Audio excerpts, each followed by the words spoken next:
Hello, I'm Dr. Craig Childress, clinical psychologist in Pasadena, California. I specialize in working with attention deficit hyperactivity disorder, angry oppositional defiant children, parent-child relationship problems, marital problems, things like that.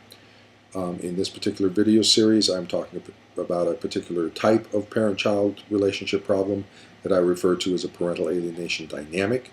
And in this particular video segment, I'm going to be discussing the full constellation of DSM diagnoses associated with the parental alienation dynamic. So in previous segments, I've spoken about the structural family systems, conceptualization, clinical diagnosis of a child being triangulated into the parent-child conflict through an alliance with one parent, and that alliance being involving in a mesh psychological relationship between the parent and the child, and I'll discuss that more in depth in another video segment.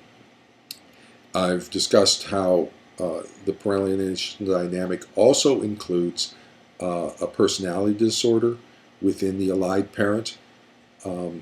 It's a narcissistically organized personality disorder with borderline features and either or persecutory delusional disorder or paranoid personality disorder features, and how the child's behavior serves to define each of the parents as either within the splitting dynamic as being either the all-wonderful parent of the alienating parent because the child is so wonderful with that parent and idealizes them, whereas the rejecting hostility towards the targeted parent defines that parent as the inadequate abusive parent, thereby serving the narcissism and the borderline processes of the alienating parent by allowing the narcissistic inflation of the alienating parent as the all-wonderful parent and the prevention of that abandonment fear. The child's never going to abandon the alienating parent, and the projection of those processes, the core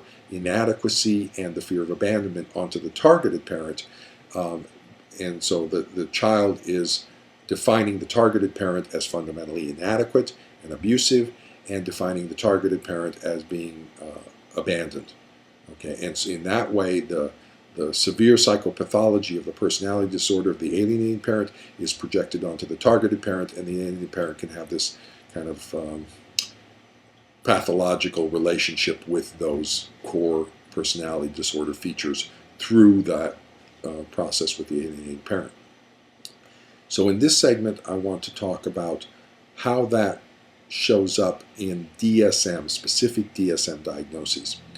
So first off, the diagnosis with the alienating parent is of a personality disorder, a narcissistically organized personality disorder with borderline features.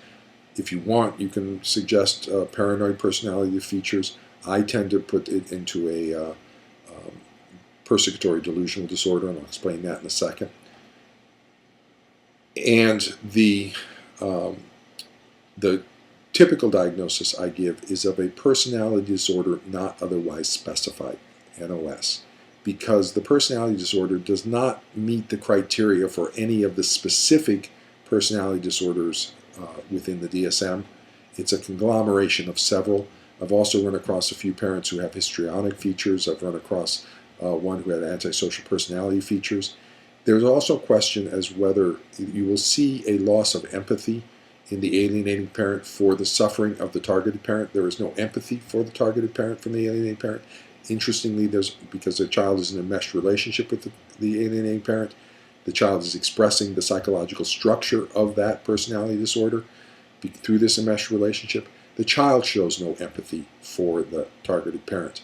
That loss of empathy, I've gone back and forth as to whether that suggests antisocial loss of empathy or whether it reflects a narcissistic loss of empathy. I tend to go with the narcissistic loss of empathy, that empathic failure of the alienating parent and the child is a manifestation of the narcissistic personality disorder rather than antisocial.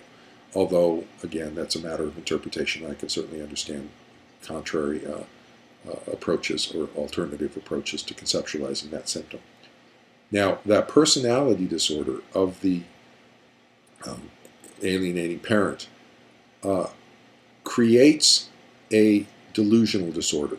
And I'll describe that elsewhere, involving early childhood dynamics and the origins of the personality disorder. But the delusional disorder is that the targeted parent is somehow inadequate or abusive. And that's not true. And as a clinician, that's one of your differential diagnoses that you're evaluating through these clinical interviews. Is there evidence to support that belief system that the targeted parent is somehow inadequate or abusive? If there is, you don't have this delusional disorder. Okay?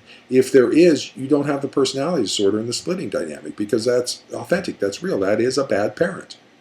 But if there is no evidence to that, and typically there's not, okay, that's a good parent. That's typically the targeted parent is pretty healthy, and so there's no problem over there. But the presentation of both the child and the alienating parent is that that other parent is abusive and potentially neglectful, emotionally neglectful, or just somehow inadequate as a parent. And efforts to try to convince them that there's no evidence to that, and you're not seeing that, and that the child is provoking that response. It's the child's issue, not the other parent. The alienating parent will not accept any of that, and will quickly justify or minimize the child's behavior and blame the targeted parent for the child's hostile, negative, crude, rude, nasty behavior. And so what that personality disorder creates is this fixed false belief system in the inadequacy and abusive nature of the targeted parent. And that fixed false belief system is unresponsive to evidence to the contrary. So as you present all sorts of evidence and your clinical judgment that that other parent is not an inadequate parent or is not an abusive parent, the alienating parent will have none of it. They just won't accept it. They won't believe it. A fixed false belief system that is non-responsive to contrary evidence is the definition of a delusion. So you have a personality disorder on axis 2, you have a delusional disorder on axis 1. And there's other reasons. It's a transgenerational transmission of trauma that I'll get into for understanding this as a delusional disorder. I'll get into that in a separate video segment. The particular type of delusional disorder I would characterize as a persecutory delusional disorder. It is that somebody is treating either you or someone close to you in a malevolent way. Yep, that targeted parent is treating the child malevolently. That's a persecutory delusional disorder. In the next video segment, I'm going to talk about the child's diagnoses.